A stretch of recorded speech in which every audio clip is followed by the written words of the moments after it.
Thank you and good afternoon, everyone. I'd like to welcome you one more time to the NFTE South Regional Youth Entrepreneurship Challenge. I'm Thomas Vo, and I'm a NFTE alumnus from the class of 2022 when I was one of the top 3 finalists in our national challenge in New York City. I'm so excited. Oh, thank you. Thank you.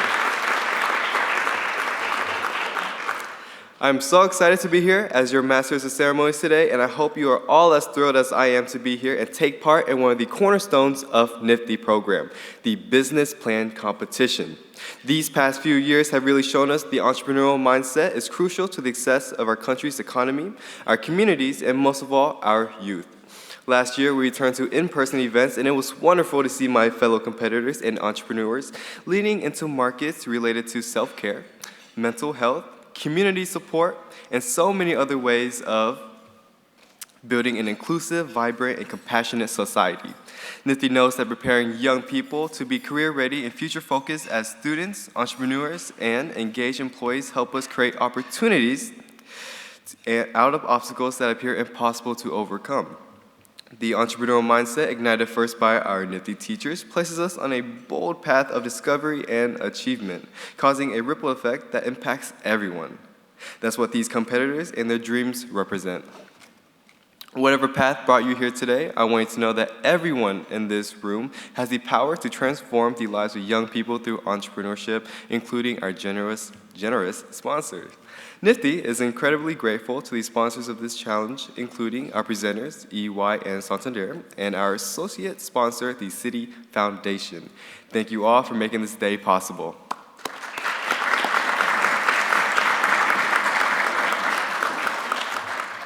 I'd also like to thank the wonderful NFTE teachers and school partners, as well as the business coaches, classroom volunteers, judges, families, and friends that provide support, advice, and encouragement to NFTE students. I remember the support I received through my NFTE experience that helped me get to where I am today. That same support to this year's young entrepreneurs does not go unnoticed. Thank you. And finally, this event and all we do would not be possible without the commitment, guidance, and support from the members of the South Region Advisory Board, whom you find listed in the program. Please join me in recognizing their invaluable contribution to our NFTE community.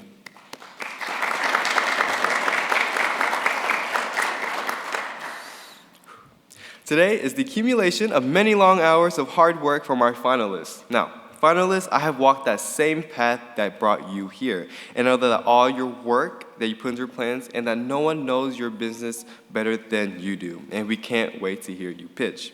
But before we begin, please take a deep breath, and know that we all believe in your power and potential, and that we hope you leave today knowing how amazing you are and how much you inspire everyone here. Remember, it's not always winning that pushes us to greatness.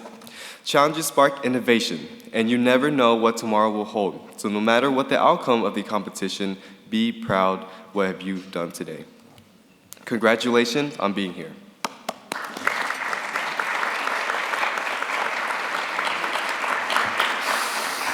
All right, is everyone ready? Here's where it gets really exciting. To judge the challenge, we have an esteemed panel of experts who have volunteered their time. Please help me welcome Senior Vice President, Retail Risk Management and Market Operations Director, James Johnson.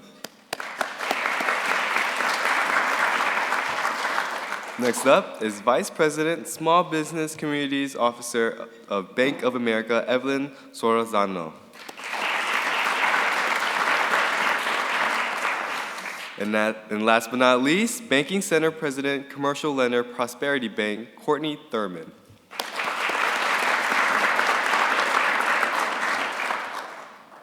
Judges, thank you so much for sharing your time and expertise. We have every confidence that our finalists will truly impress you. Now, for a brief review of the rules, each presenter will have exactly 7 minutes to present their pitch deck to the judges. Our timer will show a green card when there is 5 minutes left, a yellow card when there is 1 minute left, and if time expires before they finish, a red card will be shown and a bell will be rung. Thank you.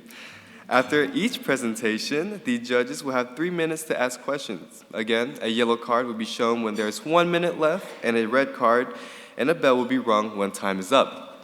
We will provide a few minutes between presenters for our judges to make necessary notes and record their scores. And with 6 teams presenting, we'll also pause briefly after the first 3 presentations for a short break for dessert and coffee, and to help our judges get caught up with their scoring. I'm excited to announce that our third place winner from today's competition will go home with $500. Our second place winner will receive $1,000, and our first place winner will go home with $1,500. Isn't that great? It's amazing. Now, in addition, our 2 runner-ups will also receive $100 gift cards. All right, let's start the challenge. Our first presenter from Price Career Institute was not able to make it here today to present their business in person, but we're excited to bring you their pitch virtually. With a recorded pitch for temperature control sleeve, welcome Anai Pool. Hello, everyone. Unfortunately, I am unable to be with you all in person on today due to a family vacation that was planned in advance, and you know I couldn't miss it. By using my entrepreneurial mindset of flexibility and adaptability, I identify a way to still participate with you all on today. Hello, my name is Anaya Poole. I'm a sophomore at Santa Cliff High School, and today I'm presenting my product, the Temperature Compressor, the 2-in-1. This product is based on my own personal experience with being an injured high school athlete and not having healing gates when I was on the go. Our problem is that 8.6 million people get into the year that eat rice. Now you may be thinking, what is rice? Rice is rest, ice, compression, and elevating, all parts of the healing process. Also, did you know that 24% of all adults, or 58.5 million people, have arthritis? Crazy, right? TCS is designed for people who experience pain from injury, suffer from pain caused by symptoms from diseases, and want immediate and convenient access to heat and ice.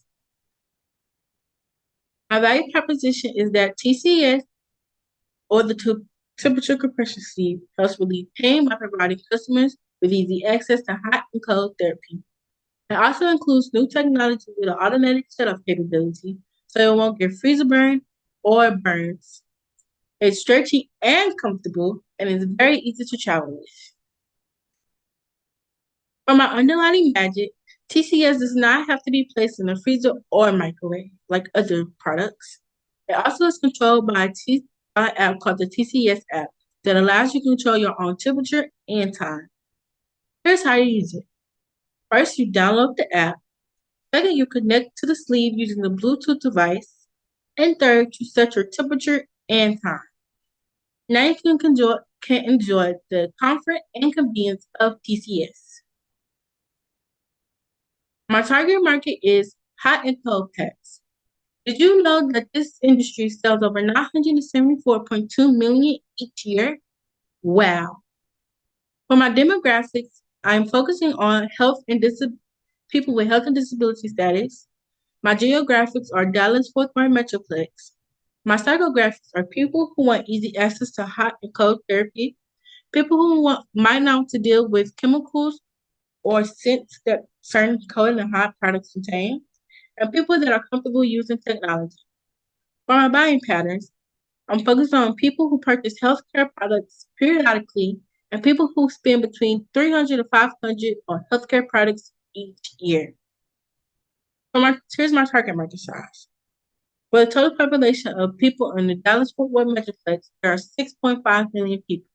Out of those 6.5 million people, 3.2 million people have arthritis or are injured high school athletes, such as myself, and that is equivalent to 2.3%. For my marketing plan, I would like to promote on social media such as TikTok, Facebook ads, and Instagram.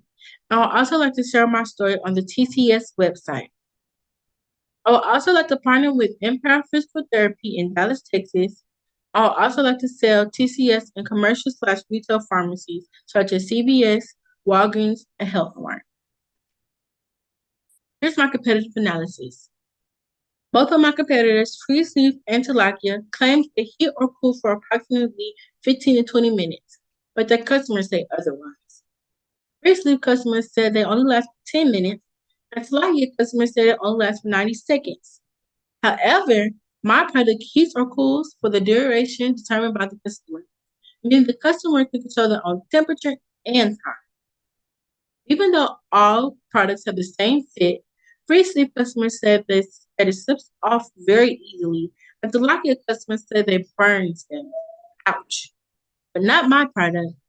TCS has a tight grip on your skin and has the temperature recommended of 92 degrees. For the technology, both Free Sleep and Tilapia use a type of gel that must be placed in a freezer or microwave for an extended period of time. However, my uses a Bluetooth technology uses cooling and heating coils, which is very easy and convenient. Our key differences are that TCS allows customers with convenience and choice. For my qualification, I'm an entrepreneurial student. My product is created based on my personal need and experience. I have also spoken with physical therapy and engaged in product conversation with Empire staff. And I'm in the health and science pathway and I have studied sportsmanship. My cost structure is one cold and hot temperature control compression sleeve. For my variable expenses, it costs $35, including my sleeve material, technology, and packing materials. My fixed expenses is $530, including my website, app maintenance, and business insurance. I am selling my product for $79.99. My cost of variable materials is $35. My cost of labor is $4, and my other variable costs are $10. My total costs are $49. My contribution margin is $30.99. In order for me to break evenly monthly, I have to sell 18 units. For my current status, I'd like to share my personal story and bring awareness as to why TCS is a viable product. I'd also like to make TCS a #1 visited website for people needing hot and cold therapy. For my future goals, I would like to introduce new features including different sizes and a massaging feature. I would also like to partner with physical therapies and healthcare facilities.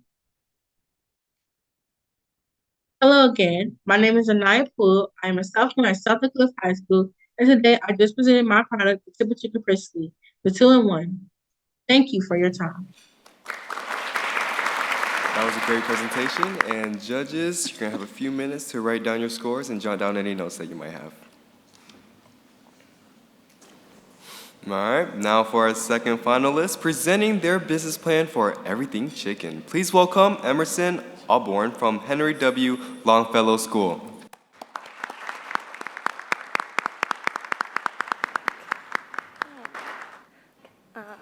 Hi, I'm Emerson Auburn. I'm 14 years old in the 8th grade, currently attending Longfellow Middle School. My business is Everything Chickens, where you can find everything a chicken could need. You can find me on YouTube at Everything Chickens. My problem opportunity is that no stores in Dallas currently sell chickens or quality chicken supplies. Hollywood Feed does sell chicken feed, but it's low quality and they do not sell chickens. The next closest feed store is 20 minutes away and they also do not sell chickens. Backyard chickens are on the rise in the US, which I know from a couple of things. The first being in just half a mile radius around my house, at least 6 people have or want chickens.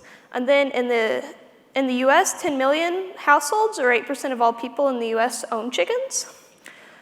And the chicken industry is a $35 billion industry with a growth rate of about 3% annually, giving plenty of opportunities. My value proposition is I sell chickens, which fills demand for backyard chickens and allows people to be more self-reliant. And I sell chickens of all ages, which gives variety between a project to raise up or immediate egg layers. I'm located in an urban part of Dallas, which lowers the risk from migratory birds, and Dallas has not had an avian flu case since September last year, making it unlikely for my flock to contract the highly contagious avian flu, which has increased egg prices so dramatically. I give you the option to pick them up in store or get them hand-delivered, And my chickens are mixed breed, which both doubles their life expectancy, makes them generally healthier, and they lay steadily for about 6 years. My underlying magic is that I sell both hatchlings, pullets, and adults. Meanwhile, most stores only sell hatchlings. I sell mixed breed hens, which generally makes them healthier, longer life expectancy, and they have more genetic diversity, which makes them generally healthier, less health problems than commercial hens. And as I said, they lay steadily for 6 years. And on top of this, my adult chickens are naturally raised, so they'll know how to forage and have built up immunity to native disease. My target market is people wanting backyard chickens who live in Dallas, both genders aged 18 to 50, who have some extra spending honey. My market size is estimated market size is 84,626 people. For my marketing plan, channels would be YouTube ads and a website for awareness, then emails and social media for retention. Then key metrics would be 1,000 website visits for awareness and to have 60% of customers be active subscribers for retention. For my competitive analysis, I'm comparing my business, Everything Chickens, to Tractor Supply and Mere Hatchery. For price, mine is more expensive at $6 for one hatchling compared to Tractor Supply at $4 and Mere Hatchery at $4 and $4.70, but I think this is worth it for a couple of reasons. The first being health. My chickens are raised outside, which gives them disease immunity, and it teaches them how to survive and things such as what's safe to eat and how to dust bathe. Meanwhile, Tractor Supply likes to keep their chickens inside until the day they are sold, giving them neither disease immunity or survival skills. Now for treatment. I give my chickens a minimum of a 1/4 foot space, normally much more, and most, if not all, that hatch live. Meanwhile, Tractor Supply likes to stuff as many chickens in a bin as possible. When I bought my first chickens from them, they were so cramped that they had to step on each other to get to the water or heat lamp, and many die before sale. Mere Hatchery only lets you receive chickens by shipment, which has over a 1% chance of them arriving deceased. Now for genetics. My chickens are mixed breed, which gives them a life expectancy of 8 years compared to Tractor Supply and Mere Hatchery's commercial chickens, which only live about 4 years. And they also lay steadily for longer at about 6 years compared to the 3 years expected of the commercial hens sold at Tractor Supply and Mere Hatchery. For variety, I sell all ages of chicken year-round. Meanwhile, Tractor Supply only sells hatchlings in the spring. And while Mere Hatchery does sell year-round, they primarily sell hatchlings and only occasionally sell pullets. My unique qualifications are that my flock has never gotten sick. This shows that I have healthy chickens and they have a clean environment.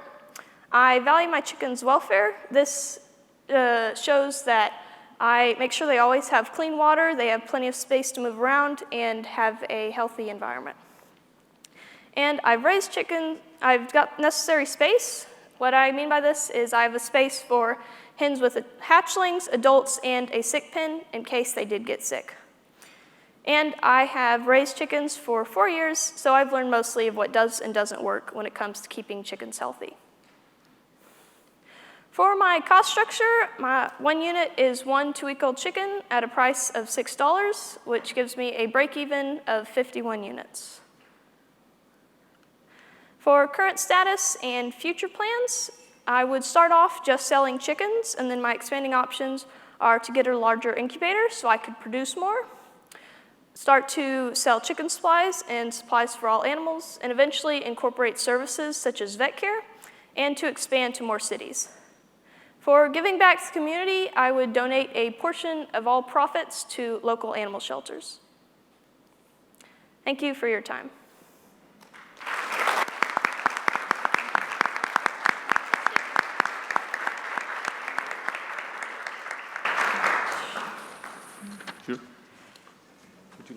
Yeah, Emerson, very, very well put together. Thank you so much. I'm inspired.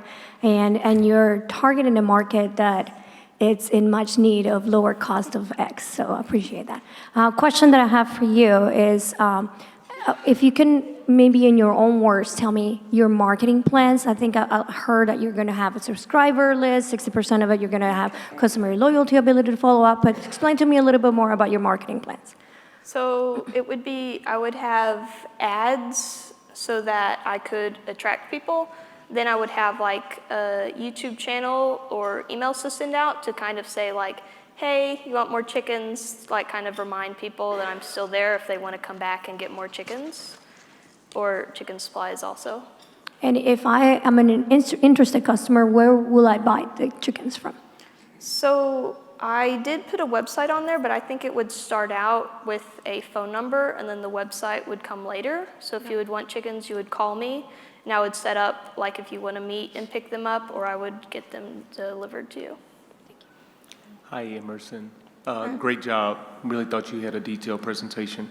Can you talk to us about your cost structure and how you determine the cost? So for the fixed ones, I just kind of estimated it because I don't really know, as I'm not paying rent right now, obviously, and I can't really know the insurance. But for the variable expenses, I know that the labor costs might seem a bit odd. But so what I did is, it's honestly very simple to keep chickens. It only takes like 10 minutes a day. So I just did, since I obviously don't have to like drive there or anything, they would be at my house. So I did 10 minutes a day, because that's all it takes to give them food and water. And then I did 10 minutes a day at $7.25 divided by however many chickens I produced, so it would go down and up. And I got that number, I think, by if I produced like 60 chickens a month. I'm not entirely sure, but I think it was something like that. Thank you. Great job, Emerson.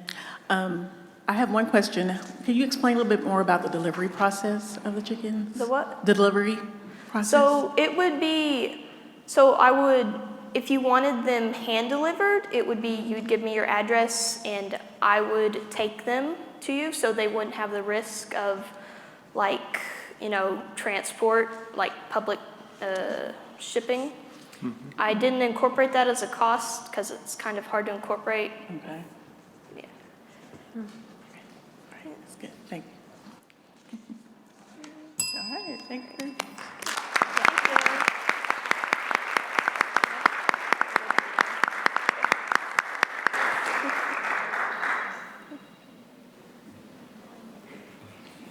Judges, please take a few moments to finish recording your scores.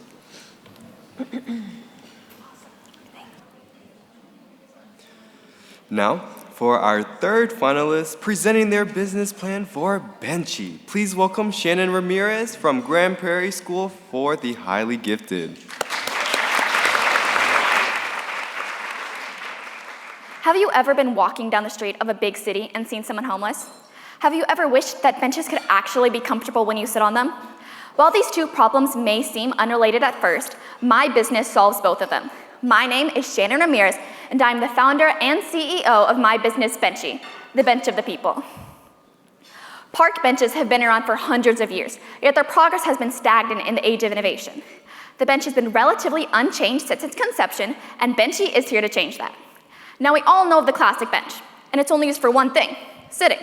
And on top of that, benches these days aren't even that comfortable. They make your back ache and your butt sore. On a more serious note, there are over 226,080 Americans who have had little to no access to shelter over the past year. And to make matters worse, cities have tried implementing hostile architecture in an attempt to deter the homeless from local businesses and buildings. However, this style of architecture has done nothing about the homeless crisis, and it has only had a negative impact on society. Imagine being homeless, hungry, and at your lowest point in life, and not even being able to lie down on a bench without it being uncomfortable. That's where my business, Benchy, comes into play. Benchy provides a dynamic three-in-one bench that is not only comfortable, but it can also provide a temporary shelter. The first mode, the bench, is the classic. It can be used by anyone, made from durable and comfortable materials, so you never have to suffer from aches after you stand up. The second mode, the table, can be made by flipping over the back of the bench until it rests in the table position. This mode is perfect for any of your outdoor tabletop needs.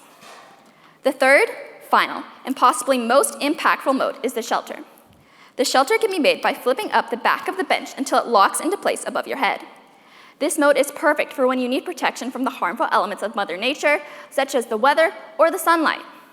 While this mode was specifically built for the homeless in mind, it can be used by anyone in need of a temporary shelter. Oops. Now you may be wondering, how am I going to remember all of these steps? Well, don't worry. There will be an instruction panel on the side of the bench walking you through the different moves and transformations needed to achieve each mode. Our bench will be made out of repurposed and reused wood, which is in fact a stronger material than normal wood. So not only will our bench be more eco-friendly, but it will also be more durable. Our bench will be built with the highest level of comfort in mind, tested by different demographics for the highest level of comfort.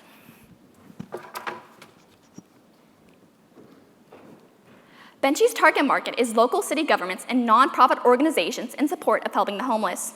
These organizations and governments would need to be able to afford a bulk purchase of the bench, and the cities would most likely have a population of over 50,000. My customers would be located in Texas, due to this being where Benchy is currently located and starting out of. My customers have probably experienced problems with the homeless crisis before, and they are willing to be open-minded to new solutions. We will spread awareness of our business through advertisements on social media platforms such as Instagram and YouTube, and we are hoping for 100 website visitors a month based off of this. I will be making most of my sales through in-person meetings, and based off of surveys I conducted at my school, I expect 60% of these meetings to result in an actual purchase. To keep our business in the spotlight, we will be having calls to actions on platforms such as Twitter and Facebook, which we are expecting 20% of viewers to want to learn more about our business and our cause. Benchy has two main competitors, Convert-A-Bench and Treetop Products. Convert-A-Bench is on the cheaper end at $180 to $250 a bench. Treetop Products is on the more pricey end at almost $1,200 a bench. Benchy finds the happy medium at $650. Convert-A-Bench has a special feature to where it can be combined with the same benches of the same design to create a full-size picnic table. Treetop Products have wheels and they can be stored more conveniently because they are nestables. Our special feature is that we have a shelter, which is quick to make, and it's a pop-up shelter for those in need. Our competitors will be making their benches out of resin, vinyl, and plastic, while we make ours out of lumberwood, which is durable, easy to find, and can be easily repurposed. Some of my qualifications are that in the past, I've held leadership positions, such as being the Skills USA president of my local school chapter. I was also the financial advisor on my local school NFTE officer team. I've competed and completed the NFTE Startup Tech class in the past, and some of my top domains are future orientation and creativity and innovation. And I also plan on pursuing engineering later in high school and in college, which will help me with furthering my business. Some of the certifications that I've completed while on NFTE are the OSHA 10, Workplace Financial Management, and Materials Management, which will all help me in my business. Our definition of one unit is one bench, which will sell for $650. Our cost of variable materials is $196.64. This comes from our tools, wood, shipping, and miscellaneous fees that we need to build our bench. The cost of labor is $150, assuming that it takes me $10 to build a bench at $15 an hour. The other variable costs, which are $27.73, come from the taxes that we need to pay. That makes our total cost of goods $374.37, making our contribution margin $275.63. Our fixed expenses, which come from website maintenance, insurance, patents, and advertising, total $538. This makes our monthly break-even units 2 units. In the future, I would like to expand into more states outside of Texas into the South, and then in the future to the whole United States. As I further my knowledge in engineering, I would also like to create new designs and models of the bench that are even better than the one that I currently have.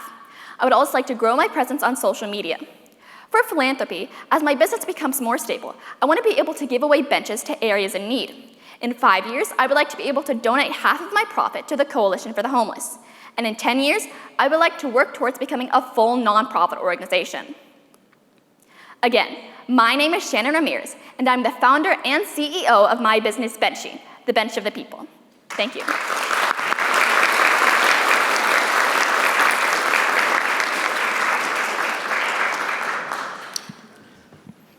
Hi, Shannon. Very impressive.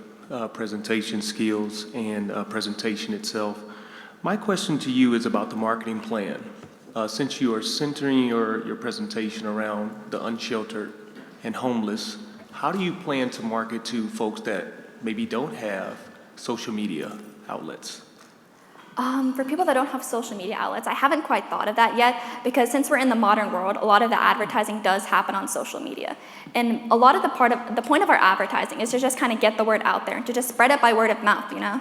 But thank you for that question. I'll definitely consider how to market it to people who don't have social media later. Which leads me to a question, and very good presentation. Nice to meet you, Jen. When it comes into your target customer, you mentioned specific types of customers. Can you expand on that? Maybe give me an example of a couple customers that you... So for example, the city that I'm in right now, Grand Prairie, in the future, maybe I want to go to the actual not business, but like the city government, local city government of Grand Prairie, and maybe I'll pitch my idea to them and I'll take the feedback. But that's just an example. Other nonprofit organizations are like what I said in the business pitch, like the Coalition for the Homeless. They're an organization that just like wants to help the homeless and just like reduce the amount of the homeless population in America. So you'll see your Benchy products at parks, at Yes. city hall, city streets. Yeah, parks, city halls, maybe along bus stops, you know, if like the city doesn't want to go for like a full covered bus stop. Thank you. Hi, Shannon. Have you considered the challenge with oftentimes cities do not want to promote homelessness and people sheltering out in the public? How will you combat that objection? I think maybe I'll try to take first-person accounts from people who've experienced homelessness and maybe people who are still homeless.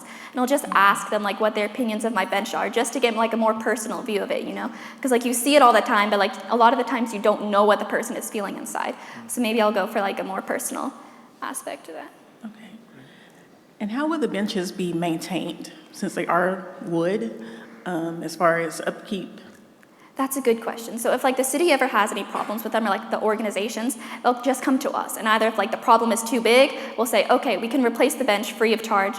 Or if it's like something that just needs spare parts or like a touch up on the paint, we can just come in and like fix it and it'll be ready to go. Good job. Thank you. Thank you. Thank you. Thank you for your time here.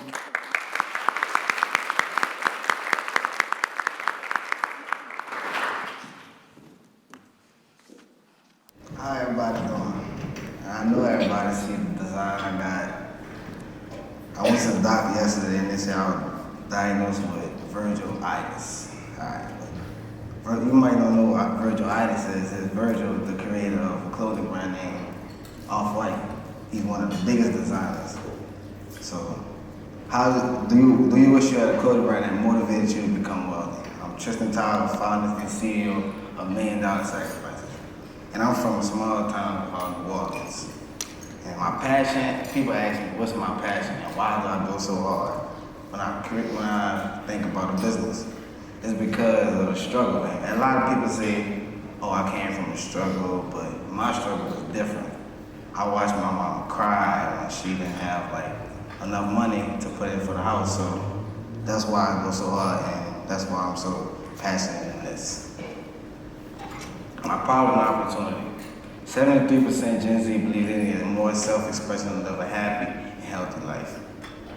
Researchers show clothing can strengthen your physical and mental state. And as you can see, those two beautiful teachers right there, I'm connected with Gen Z. I'm Gen Z, but these are the older generations I can show you that I can connect with other generations too. And now we get to the fun part. It says meaningful, great quality, motivative, creative, and speaks for you. Well, great quality because as you can see, I have one of my products on myself. And this hoodie has fleece in it, and fleece keeps you warm. And this print right here is vinyl print, it's puff, so it sticks out. And as you can see, these designs are designed by me, myself. And I make everything myself handmade. And it speaks for you because it motivates you on the back. And as you can see on the back of the shirt, I have something on the back. Underline imagine. I'm established been established since 2020, located in Texas and Louisiana. I have a live website and a 24-hour customer service app. I do promotional sales and half-off customer referral program. And as you can see, these beautiful ladies are my models and my brand ambassadors. I am a small retail with a retail size of over 119 million. And that's surrounding the two populations of Texas and Louisiana. My total population is over 2 million. My target market is over 100,000. My potential market is just over 2 million. And my market plan, this is what a lot of things, this is what you hear a lot about me. I'll use Instagram, TikTok, and Twitter to catch folks' eyes. And who had this key to the city? The mayor. I will contact the mayor and radio stations to promote. I use my promotional app, Shop app, and my website, Shopify. My customer referral program is a $5 discount. And as of right now, my Instagram has over 3.4K viewers on any story and visits on the Instagram page. And I have over 10,000 followers. My competitive analysis. My two competitors are M-Line and Made in the Hood. As you can see, my prices are more affordable with the same quality, and I'm new to the market. My unfair advantages are I'm established in 2 different states with unique designs, and the 24-hour customer service Shopify app. And my qualifications. I am 3 years experienced in sales, and I have taken virtual NFTE and entrepreneurship business courses. I'm an active DECA member, and I have established my LLC for my business. And I have over 10,000 followers on Instagram and all social medias. My cost structure. I am 4th Trenton Streetwear Apparel. My highest selling price is $55. My production cost is $25, and my contribution margin is only $30. My monthly even break is 4 units. And as you can see, these prices are only wrapped around a hoodie. I have other products such as shirts, sweatpants, shorts, bathing suits, and hats. My current status. My short-term goals are make sure web page is up and running and work on sales capacity. My long-term goals is have stock for everything on the web page and find local businesses to partner with. My business responsibility and philanthropy. I will host a pop-up shop and protect the resources in the environment. What I mean by host a pop-up shop, as in, if they have a special event going on, I will set up my table and I will promote my business and sell products at that specific event. My philanthropy, Ice Cream Social. What I mean by Ice Cream Social, I will go to the Boys and Girls Clubs and talk to them and motivate them by just words. And I will help the homeless. What I mean by help the homeless, I mean provide clothing once it get cold for Thanksgiving, provide food so they can eat and your family can have a good time while they can have a good time too, because they still need love too. They're still people. Now, do you wish you had a clothing brand that motivates you to become wealthy? You can find us on Instagram, TikTok, and Twitter. Thanks for listening.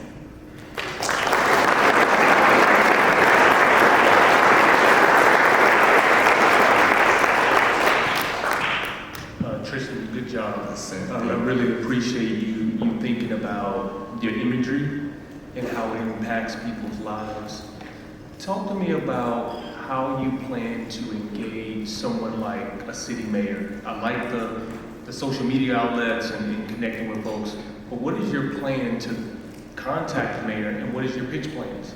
My pitch plan is to contact the mayor? Exactly. Well, what I was taught was don't go exactly for the person that you're really targeting. Go for the crowd around them. So, as in, I will just, by going to the mayor, I would go to like a lower crowd, rather a little lower than the mayor, just to get their eyes, so they can, it's up to them if they want to bring it to the mayor. But 9 times out of 10, they'll get to the mayor. Appreciate that. I'm inspired. Thank you so much. Thank you for all the thought you have put into it and for bringing to life your idea. Thank you. what, along the way, tell me one challenge that you faced and have you been able to overcome that? All right, one challenge that I did face was I do a good sales. I do a good promotional sales, and like once I do sales, my sales will go probably my target market probably go way higher than what I expected. Okay. And I had to slow down a lot of business. I had to make a lot of sacrifices so I can get those orders out at one time, because it's all about the consistency, not about just wanting to have the business. You got to be consistent with it. Thank you for sharing that. You're welcome. I don't really have a question. I just want to see the back of your hoodie, please. I didn't get a chance to see that. And then, can I see the back of your shirt? I didn't get to read what it said.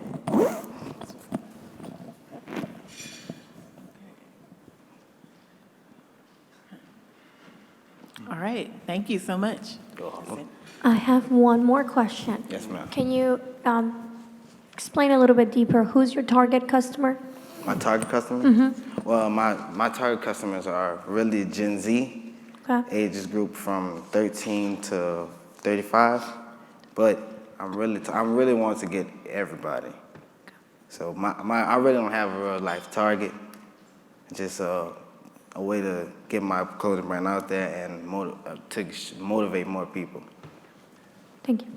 Hey, Tristan, one more question.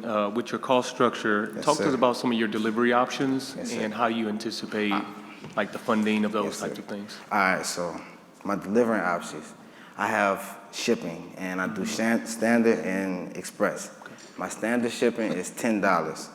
Well, both of my shippings are $10, but my express shipping is 1 to 2 days, and my standard is from 3 to 5 business days. Okay. And with like mobile delivery during, like, if we stay in the same region, because I'm located in 2 different states, Right. Texas and Louisiana. So I have a driver in Louisiana, and he uses his mobile card to deliver certain products, and I deliver them mobilely too. Thank you.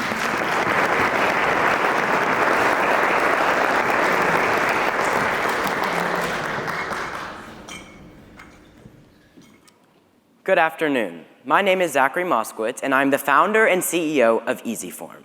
Forms are really annoying. I went to the dentist yesterday, and regardless of how well they thought I brushed my teeth, I still had to fill out the same exact forms.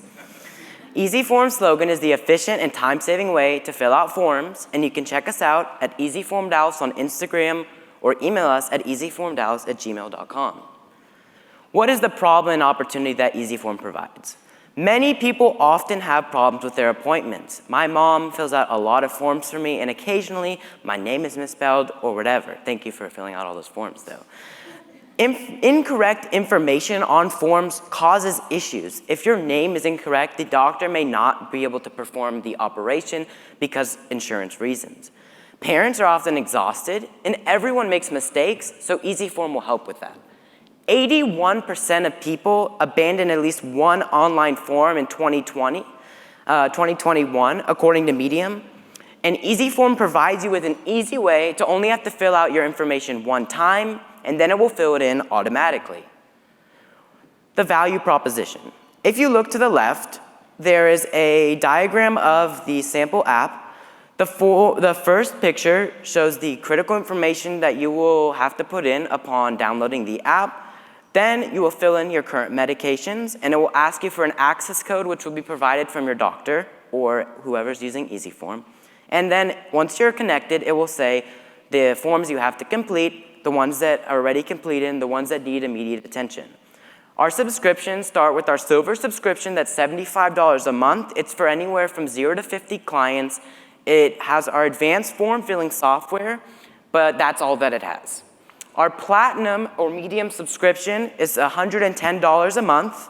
It's for 50 to 125 clients. It has form filling and encrypted communication within the application that allows for you to message your clients or patients.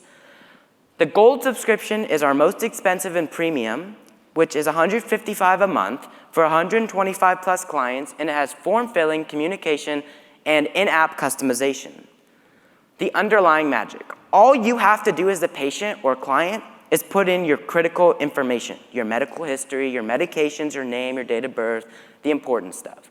EasyForm will then securely use 2-bit encryption to encrypt your information and fill it into the correct forms. The doctor or school office will just use the information to better treat and help you. The target market is doctors' offices. It's any type of medical professional that requires forms, which is every medical professional. The geographics are doctors in the Dallas-Fort Worth area. The psychographics are doctors hate wasting time. They have lots of patients, their jobs are stressful, and they really like getting things done efficiently. The buying patterns of doctors is that they typically have lots of patients and like to spend money on technology that makes their lives and their patients' lives easier and stress-free. Our marketing plan. For awareness, I would like to put out a small ad in a medical magazine. That would be about $1,200, give or take, per year. That would be 10,000 views of the ad per month in a 12-month campaign. For purchase, I would like word of mouth because I feel like it's the most natural and best way to gain customers and clients. And that would just be people spreading the word, hey, I use EasyForm, you should use it. Then, the key metric is 30% of new customers are going to be coming from our referral program. And for retention, social media shoutouts on Instagrams with customers using our EasyForm handle or using hashtag fast form filling. 80% of customers using the app, I hope, will promote them EasyForm on various social platforms. For competitive analysis, I'm comparing 2 companies that have similar but very different features. RoboForm and Adobe FillnSign are 2 softwares that attempt to make life easier, but they are not focused on storing your information or doing medical stuff. They are cheaper because those subscriptions are for one individual, whereas EasyForm is $75 a month because it's for up to the $75 is for up to 50 people. We all have email, phone, and live chat support options. We're all going to be based online, so if you buy an EasyForm subscription, it will be delivered to you almost instantly. And we're all one-of-a-kind technologies. What qualifies me to do EasyForm? I have extensive experience with customer and public relations. I know what customers and patients and those kind of people want. I've been working in retail for 4.5 years. I interact with many different kinds of people, so I have many different point of views on this. I've run my own online business for 2.5 years, and I have extensive experience with sales and marketing. For cost structure, I'm talking about one EasyForm subscription. My selling price, I'm talking about my basic subscription for $75 a month. It would be $7.55 for my cost of variable materials, and my cost of labor would be $1.47. Our COGS is $9.02. Our contribution margin is 65.98. And to break even, I'd only have to sell 5 units a month, and that's with my basic subscription. For my plans for 2023, I would like to connect with more customers by providing complimentary demos of EasyForm and create relationships with new companies and form partnerships with online retailers and doctors. I'd also like to further establish our referral program. For 2024, I would like to expand to other areas of the world. I would like to gather data about my first year sales and improve, and I would like to add new features that my doctors and clients have suggested. Thank you so much for listening to my presentation about EasyForm, and EasyForm is the efficient and time-saving way to fill out forms. Thank you.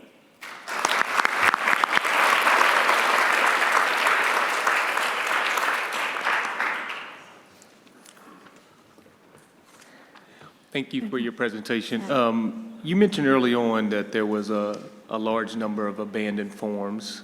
Why did you use abandonment as a metric, and what were some of the alternative solutions that folks were using when they abandoned a form? Was it paper, or were they going a different route? So Medium's poll was referring to online forms that had been abandoned. There wasn't really a specific category, but it was just forms in general. Mm-hmm. And so with EasyForm, all you'd have to do is put your information in one time, and it would automatically fill it into the form upon your authorization. People tend to see this form as too many options, and I even heard from someone yesterday that they decided to leave a doctor's office because of the amount of questions on a form, because they thought that going to another office would result in less questions. Less questions. No, thank you. And what age range are you targeting to start your EasyForm? So my target market would be doctors and school offices, mostly doctors' offices. However, the target user, which would not be paying, it might be in their fees for the doctor, would be working parents as they fill in the most forms. I believe from a poll that I did, most parents fill out up to 5 forms a day. I know my mom fills out a ton of forms for me and my sister, and so it's you know. Makes sense. Thank you. Thank you, Zach. 2 questions, one on the technology piece. So a lot of people are concerned of what data or information is saved on a formatting like this. So how do you plan to address that concern? So Easy Form, as you can see in the app, will require your password whenever you're doing anything or logging into the app. I haven't set a software for encryption yet, but I am researching the best way to encrypt it.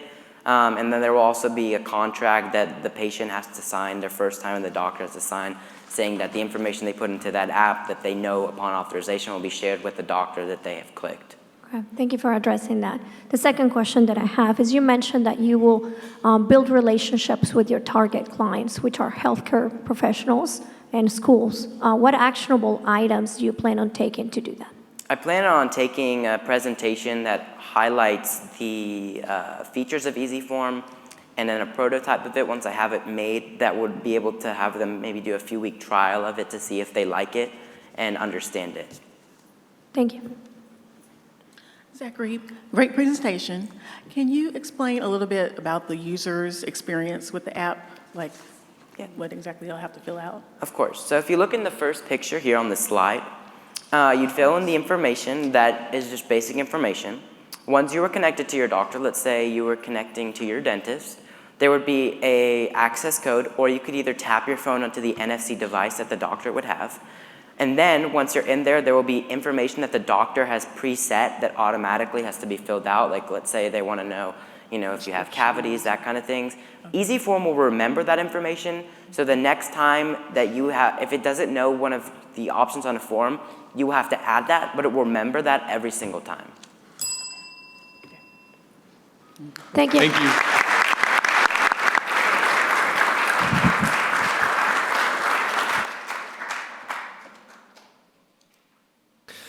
At this time, I'd like to ask the judges to collect their things so they can head off to finish scoring, deliberate, and determine who our top winners will be for today's competition.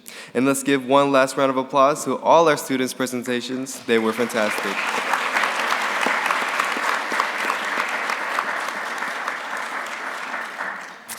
And now, I'd like to introduce the Executive Director for South Region, Ms. Trish McKeel.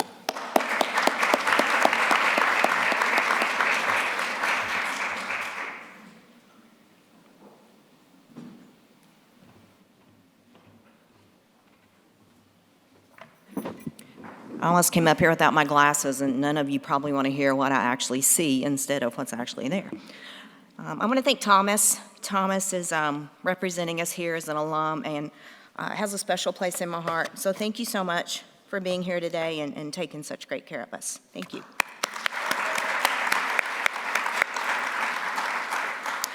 So as I said, I'm Trish McKeel. I'm the regional director for NFTE South. I know NFTE used to be Texas, but now it's Texas, Arkansas, Oklahoma, Mississippi, and Louisiana. So these kids have done an amazing job representing all that. So now I have the honor each year we select an individual and a corporate volunteer of the year from our region. And then they go on to become nominees for NFTE's National Volunteer of the Year Awards. And that's presented at our National Challenge in New York City coming up in October. So I wanted to start out with the Individual Volunteer of the Year Award. This nominee is an esteemed member of the NFTE South Advisory Board, and Mr. John Antos is with us today. John's been a NFTE staple volunteer for the past 14 years, during which he has affected countless student and parent lives, as well as he's helped to grow many NFTE staff in a way of nonprofits and volunteerism. John will be rotating off the NFTE Advisory Board this summer, and while he will leave impossibly big shoes to fill, I do have your phone number. You're just a phone call away, so. That was his wife. John is a fiercely energetic, and loyal supporter of all that NFTE does, and we're honored to recognize him today. It's because of volunteers like John that the NFTE experience is so special for the young entrepreneurs. So thank you, John, for all you've done. If you'll join me up here, please.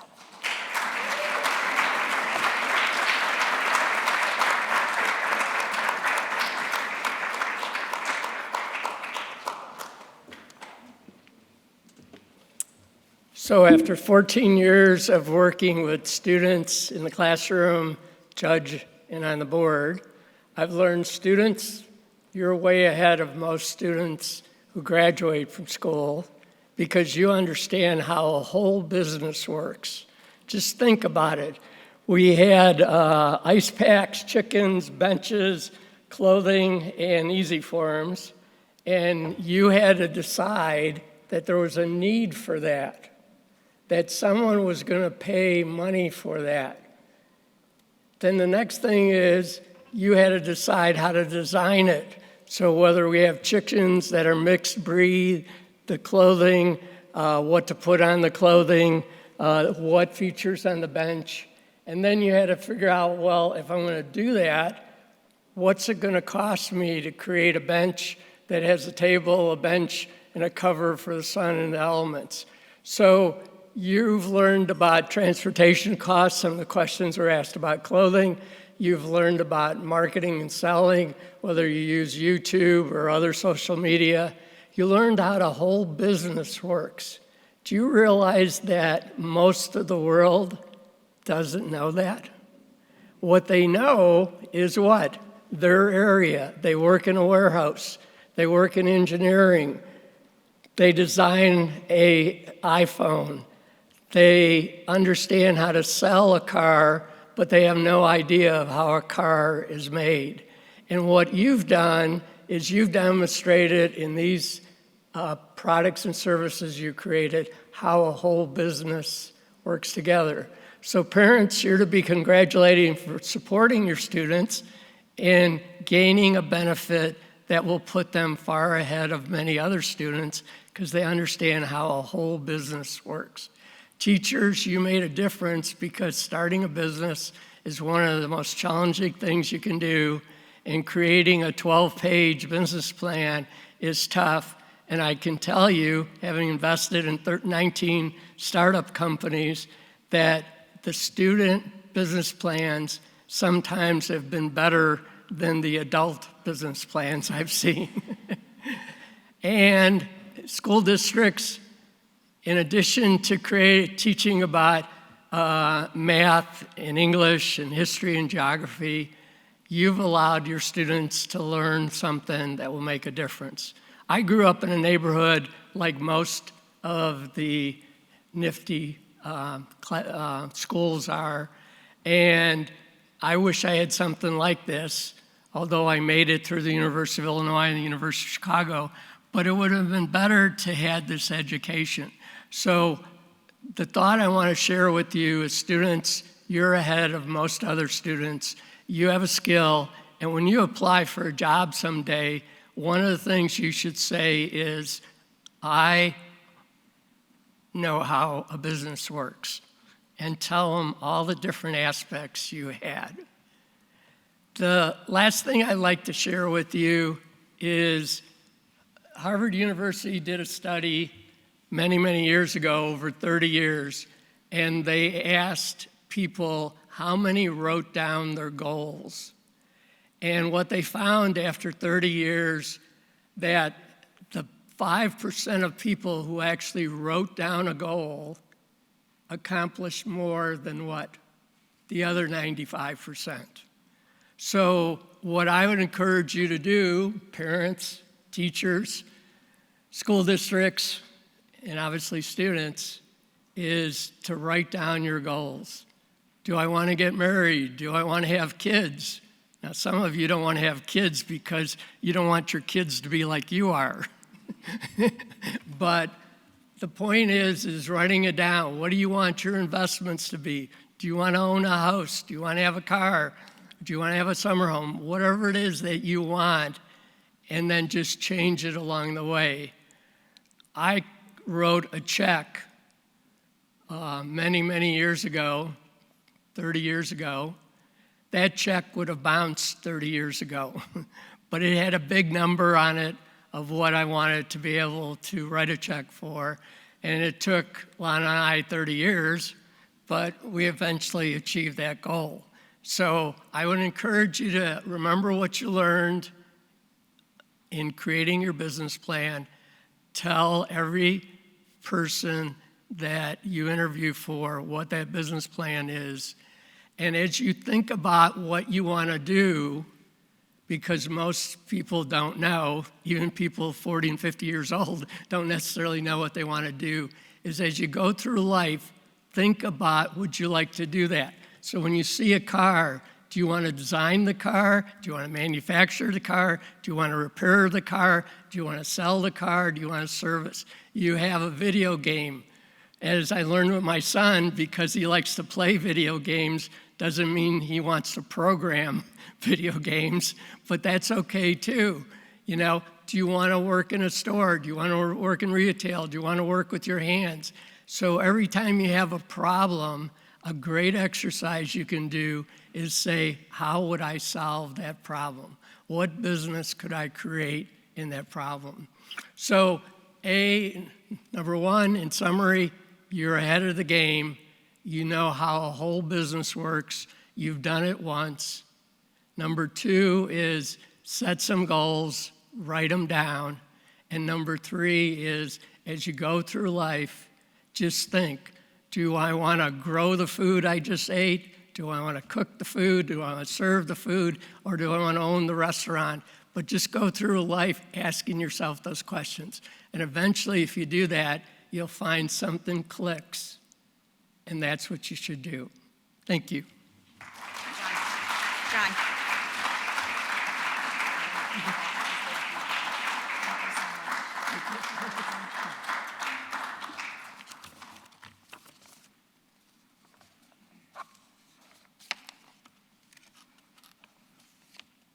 So now we're going to move on to our corporate sponsor.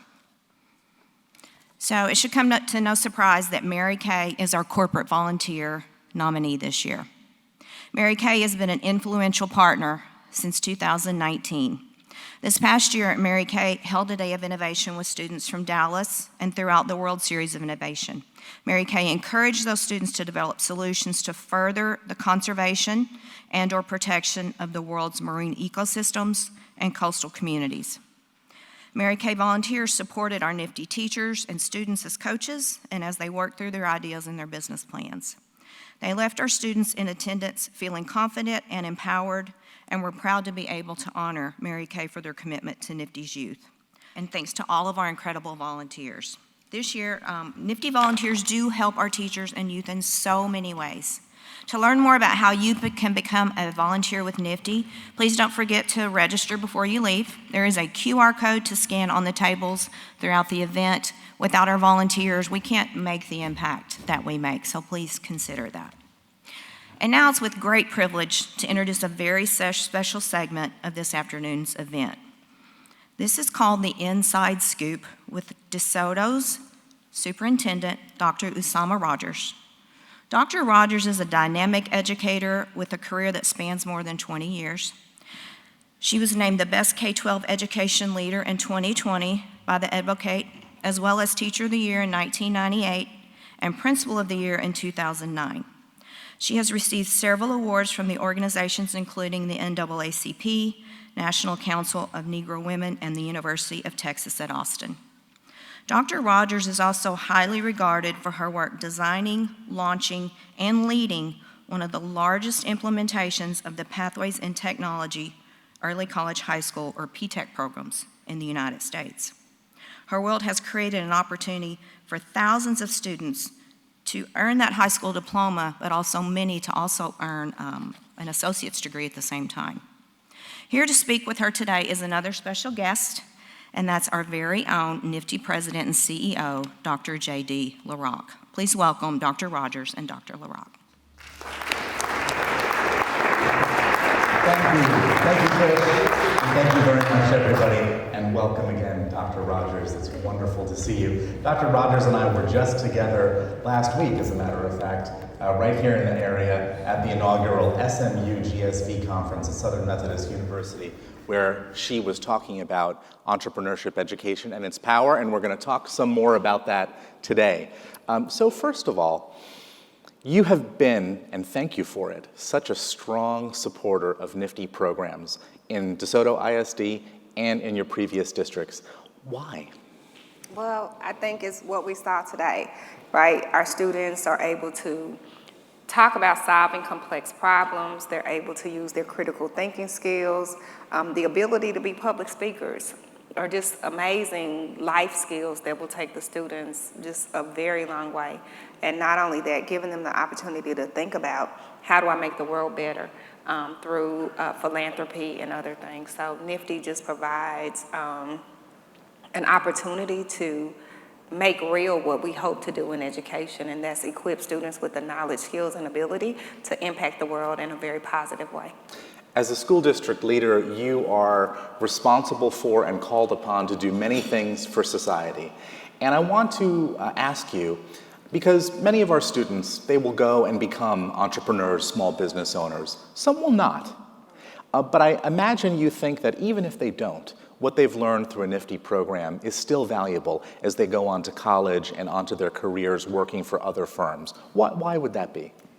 I think for just the things that were shared, right, you have to be able to be forward-thinking and innovative and to solve complex problems, no matter what your career field is or whatever you face in life. The ability to problem solve and do it in such a way that you've thought through all of the components and all of the aspects and the details to get to a solution, like that's a lifelong skill that is invaluable. You know, one of the things that we hear from teachers, and we have many educators with us here today, is that being able to teach entrepreneurship looks and feels different from other things that teachers are asked to teach. And I wonder if you hear the same thing and what the educators who work for you say about being able to teach entrepreneurship education. I think it gives the students ownership, right, and self-management of their learning.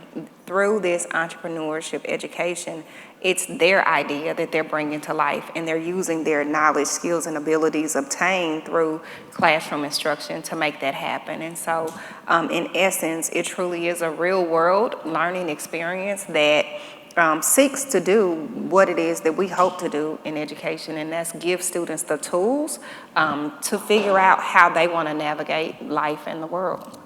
Let me ask you about some of our competitors here today. So we have Emerson with Everything Chickens, we have Shannon with Benchy, we have Anaya on the video with TCS, we have Tristan with $1 Million Sacrifices, we have Zachary with Easy Forms.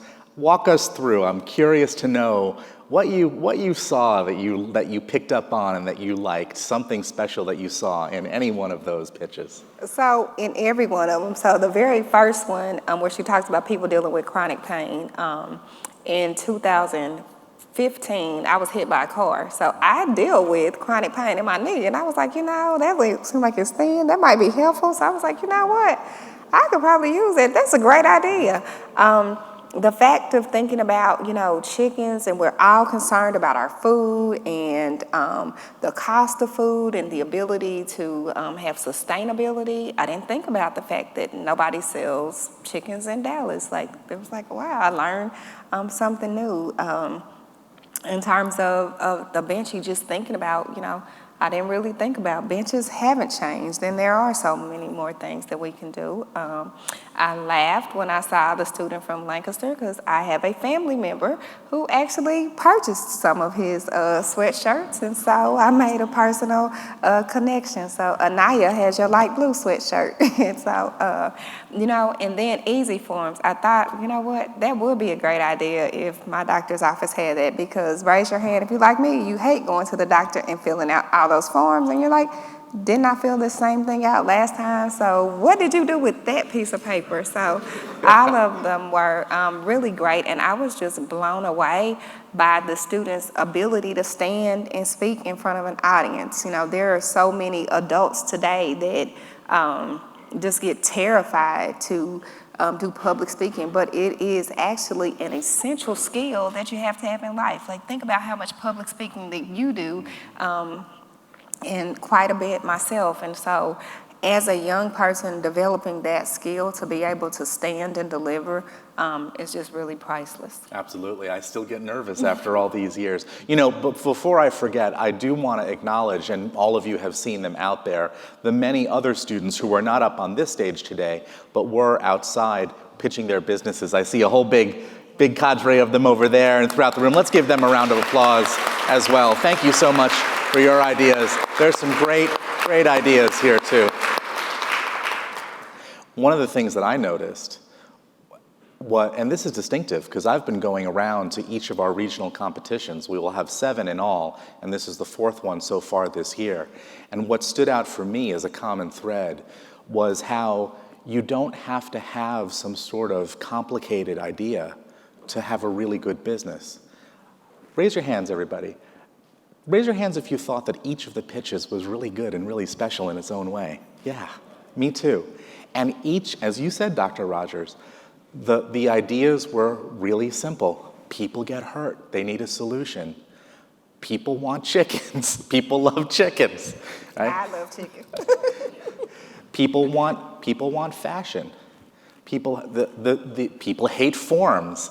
The underlying concern is so simple, but each one represented something special and additive to the business sort of spectrum today. And I would say too, I think they all identified a unique niche problem that people would buy into. And I think that's the other thing, right? You're looking at like, what is your hook and what makes you different, and can the consumer see themselves using their product? And each and every student had me sold, or at least interested to learn more about making my own personal investment in the product, right, as a consumer. Me too. I want to ask you, because some of our competitors here up on stage, many of our students out in the hallways pitching their businesses, have taken part in a particular program of ours called Startup Tech. And this is a program that focuses on app development as a way to start a business. Now, I'm sure, like me, every day you're reading a new article about AI and new technologies coming into the world, and educators are now being asked to think about all of these new developments and how it will affect education and our students. Do you have any views about the importance of helping students not just learn how to start a business, but also to incorporate technology and technological advancements in that business? I think we have the responsibility to, because, you know, that is the wave of the future. And again, our job is to give the students the knowledge, skills, abilities, and tools to successfully navigate their post-secondary endeavors. And so it's absolutely a must. And I think the other thing that it does is it forces us to say, the world is different, the landscape is different. It's not going to be the traditional pathway in which we've traversed through school. And so giving students every opportunity to be competitive in life. Thinking back to the conference in last week at SMU, when, you know, there was a former NFTE alum there, and he actually had developed an app, right? And he was talking about the impact that NFTE had and how he's still connecting to it. And, you know, he's in his 40s. So I think, again, it's lifelong learning. I think it's the embodiment of that. Let me ask the room, and students, raise your hands if you have an app-based business or you went through Startup Tech this session. Yep, I see a number of hands raised. Yep, raise them high, raise them high. Well done, well done. Round of applause for app-based businesses.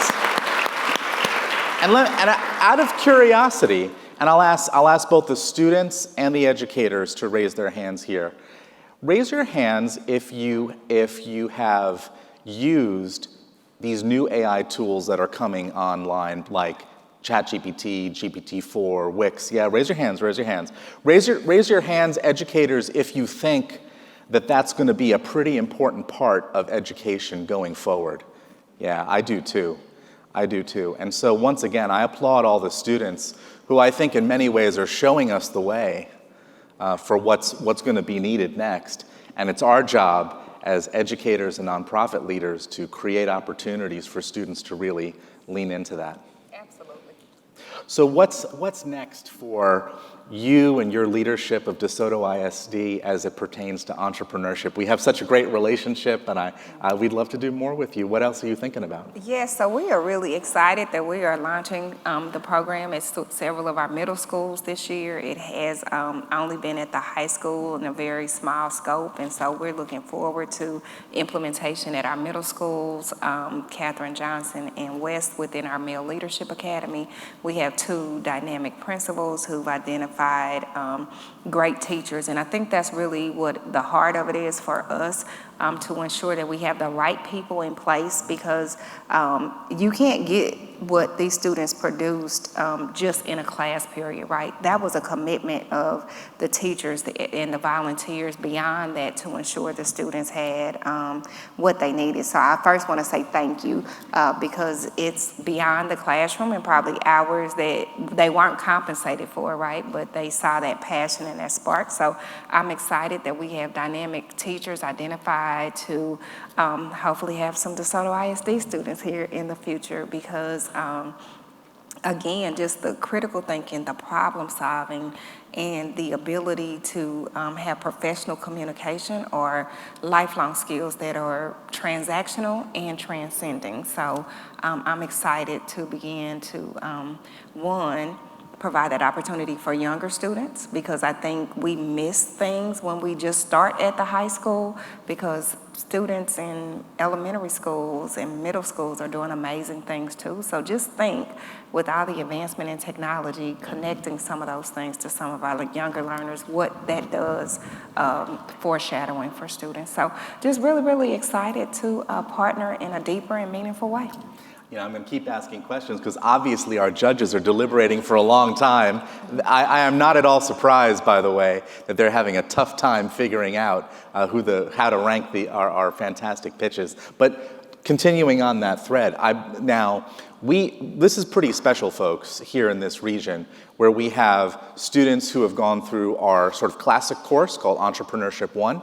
We have students who have gone through our advanced course, which is called Entrepreneurship 2. As I said, we have students who have gone through the app-based entrepreneurship course, Startup Tech, and I believe you were referring to the fact that DeSoto ISD will be one of a number of school districts across the country that will be piloting our latest program, Exploring Careers. Now, Exploring Careers is actually a program we had as a legacy program. It went away, but all of you, I'm sure, are reading all the time in the news about how we need to do more as schools and as a society to help students understand what jobs and careers and sectors are out there, and how in different neighborhoods, students and their families may not have the ability to know, to be exposed to everything. And as you know, you've heard this saying before, you can't be it if you don't see it. Right? So say more about why you have decided to partner with us on Exploring Careers, and why combining entrepreneurship with career exploration would be particularly helpful for younger students, which is where we're going to do the pilot. So I think a couple of things, and I think about my daughter. So I have 2 kids, and actually I got excited about NFTE because my daughter was excited about NFTE as the workplace coordinator at Seagoville, and she talked about how it was just an amazing program for her students and how they were excited. So she got me excited, so I do have to give her credit for that. And so in terms of DeSoto ISD and the Exploring Careers and younger students, right, to your point, if you're not exposed, you don't know. The other thing is, I think we don't give enough credence to our students' decisiveness and decision making. Again, like I said, a lot of things in terms of college and career focus we leverage at the high school, but from my own personal experience, my daughter went on a college tour in 7th grade to Prairie View A&M University with our church, and she made up her mind she was going to Prairie View, didn't veer from it, and so from 7th grade, a trip she went to Prairie View. Why is that important? Because it's the trickle down. So my son, he didn't really put a lot of effort or energy in going to college. You know what he said? Aisha went to Prairie View, I'm going to Prairie View. So that trip by the church got not one of my children to Prairie View, both of my children to Prairie View. And then because my daughter has such a love for Prairie View, several of the students that she's taught have pushed and they've gone to Prairie View. So that one little exposure created this ripple of people going to Prairie View A&M University and graduating. And I think that same thing is true. Or again, something funny with her, she went to the symphony in elementary school and they saw Peter and the Wolf. How many of you all went to the symphony and saw Peter and the Wolf, or you taking your class to the symphony and saw Peter and the Wolf? So 6th grade band, she goes, I want to play the oboe. I mean, I've never heard of an oboe. I was like, what the heck is an oboe? And why would you want to play the oboe? And she was like, well, at the symphony, they had, oh no, the oboe, and I thought it was cool. And so again, if those little things can shape for my own child, just imagine someone sitting in the seat that has the opportunity to provide experiences or ensure that students have experiences. And when we think about in Dallas County, to make a family sustaining wage, you gotta be able to make $50,000 or higher. And to be able to help our students understand the types of jobs that are out there, because we also have opportunity gaps in our country, right? We say that there's not employment. Well, there actually is employment, but we just don't have skilled workers for the employment that we have. People pursue what they know. And so we've got the responsibility to help our students and, more importantly, their families understand what are these future job opportunities and how does the landscape of work look different, because we're not the same. You're probably not going to go work at a company and stay there for 20 or 30 years till you retire. You may change multiple times. Technology forces change in industry, which may mean you have to upskill or reskill. And so the more that our students have an understanding of the types of careers and the landscape of work that they will go into, and as soon as we can begin to give them that so they can begin to shape their own path, I think, you know, it would be criminal for us not to do it. Like, we have that level of responsibility.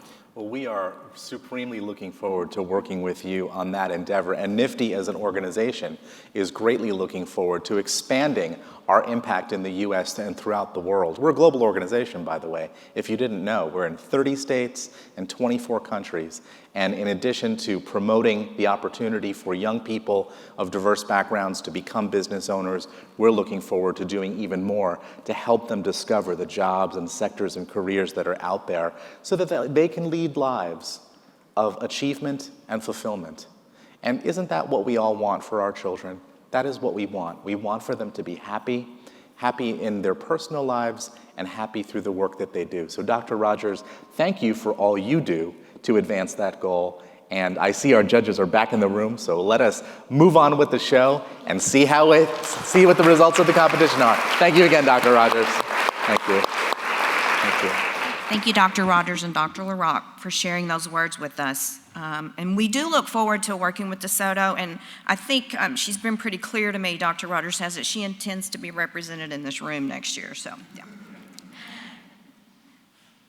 Okay, so I think that we are about ready to hear the judges' final decision, so we're going to welcome Thomas back to the stage.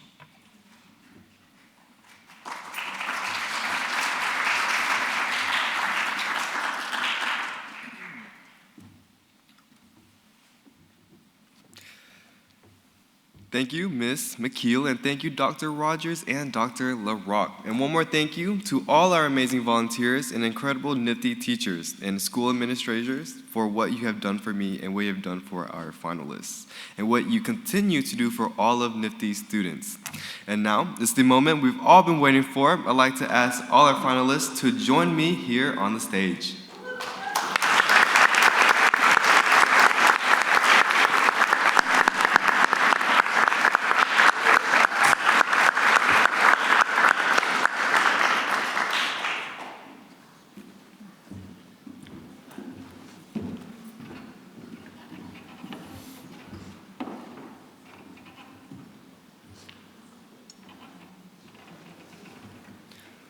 Judges, we're all very interested in your impressions. Is there any general feedback you'd like to give before results are announced?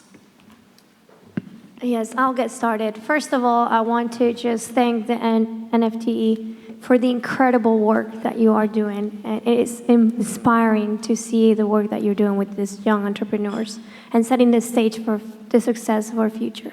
So thank you. To each of you, I am amazed by your talent, your skills, your courage, your ability to think through problem-solving solutions. And so I just encourage you to continue to do what you're doing, to continue to spread the word of what young people are capable of doing. And you're setting the bar really high. And you're a role model for me, and you're a role model for my kids, and role model for others. So we thank you. I thank you. Yeah. Thank you, guys. You did a wonderful job. Just very impressed at your bravery, your preparation, and your thought process. It takes a lot to get up in front of a lot of people you don't know, and I applaud you for your bravery in doing that today. Good luck. Continue to do the good work that you're doing. And I'll just add on to that. Great job, everyone, and I look forward to seeing you all and your products in the future out in the marketplace. Yes.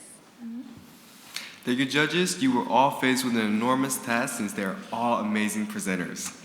But before we get to the final announcement, I'd like to make a special announcement on behalf of NFTE South Region.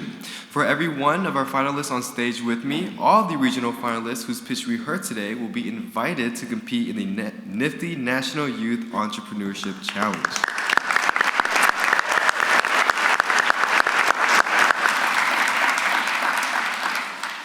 Now, this will be taking place on October 3rd in New York City, where they will have a chance to win the championship title and via for additional seed capital, just like I did last year. We all look forward to seeing how these aspiring entrepreneurs continue to hone their business plans and pitch ahead of the national championship. Congratulations to everyone.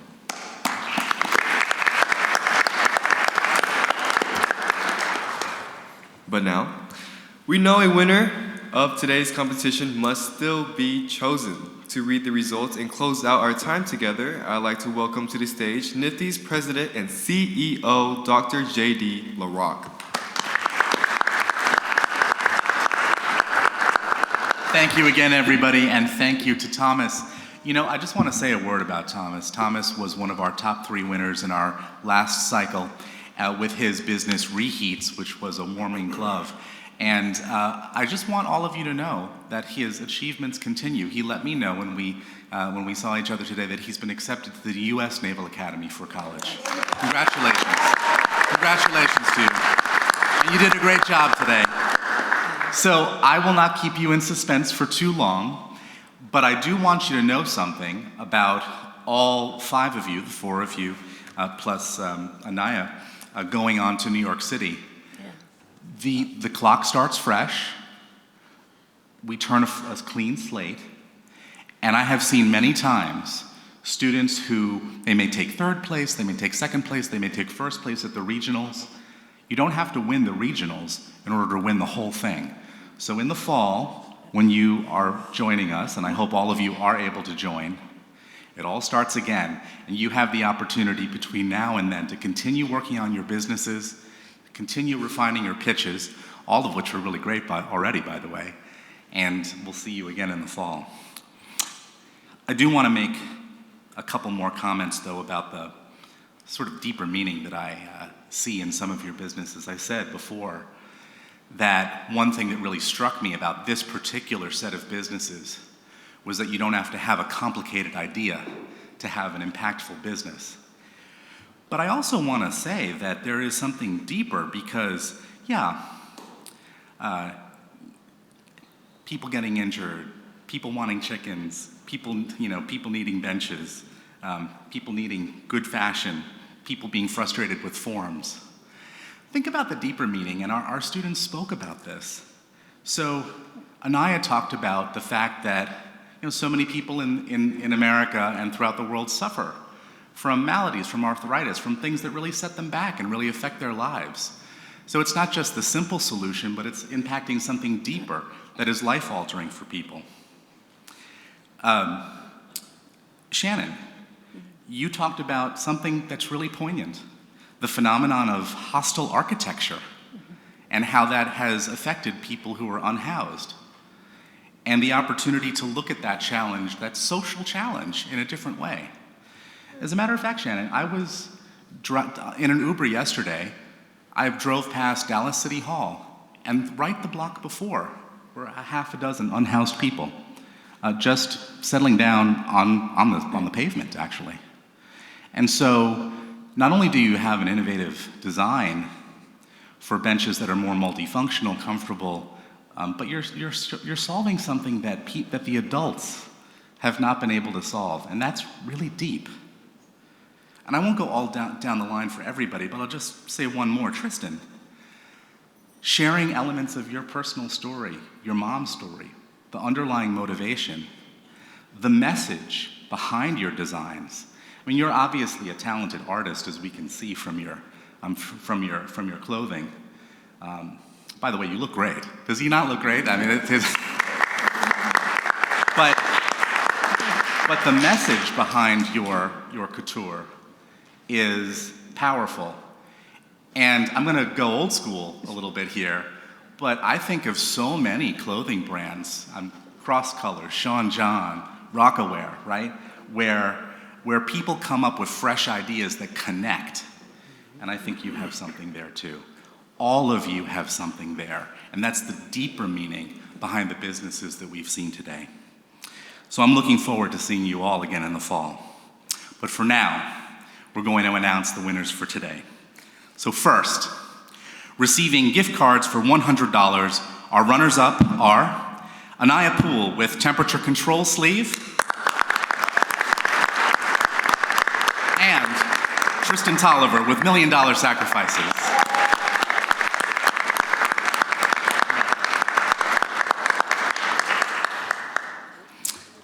Our third place winner, receiving an award of $500, is from Hillcrest High School, Zachary Moskowitz with Easy Form.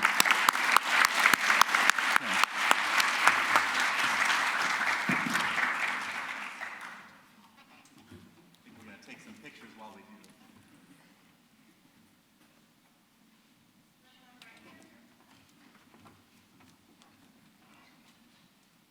Give him another round of applause.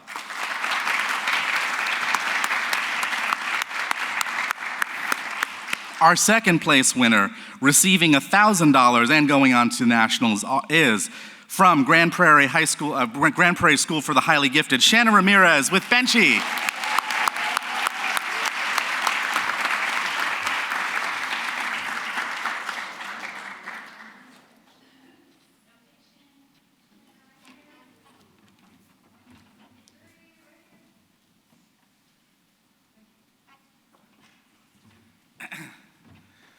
Well, I guess we know what this means.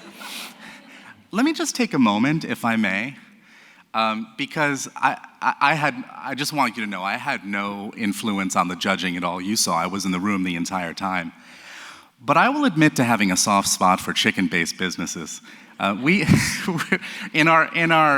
of our global students, a young man named Sean Gittins from Ireland, where we have some extensive nifty programming, had a business a couple of years ago called Gettin' Eggs, and it was an organic egg delivery service. And again, so simple, but so powerful.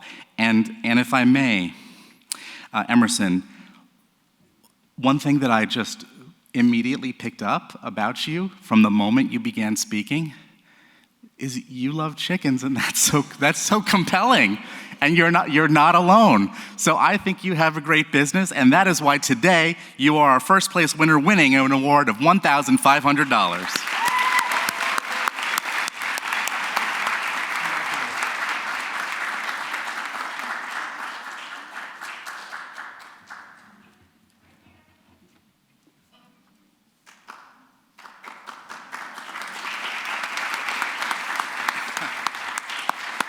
I am so looking forward to seeing you again in the fall. And before I close, just one more thing.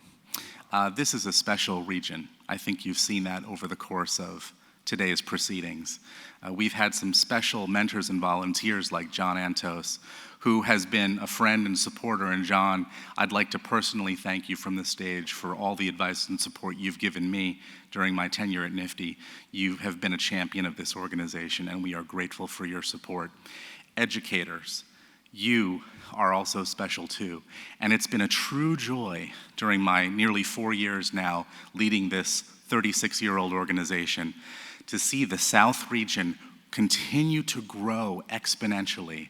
This is the fastest growing region of NFTE across the United States. And you can see why, because you educators, you students, you district leaders, you mentors and supporters, you corporate supporters are singularly passionate about what we do. And so from the bottom of my heart, I would like to thank you. Let's give one more round of applause to our judges and to our students. And that concludes our proceedings for today. Thank you very much, everybody.